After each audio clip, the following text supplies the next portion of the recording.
حسبي ربي جل الله ما في قلبي غير الله نور محمد صلى الله لا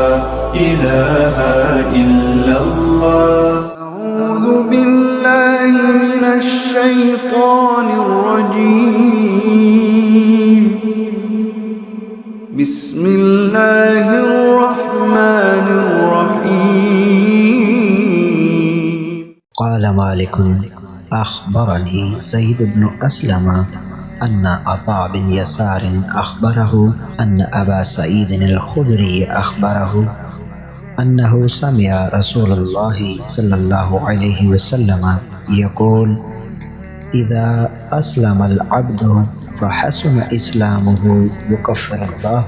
عنه كل سيئة كان زلفها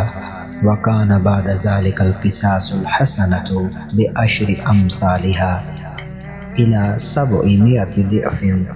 والسيئة بمثلها إلا أن يتجاوز الله عنها.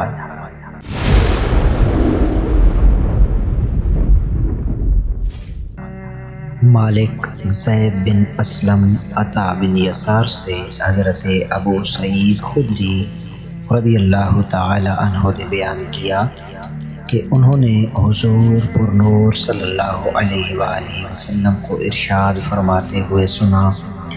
کہ جب کوئی اسلام قبول کر لے اور وہ اسلام کا حسن اپنا لے تو اللہ تعالیٰ اس کی تمام خطاؤں کو معاف فرما دیتا ہے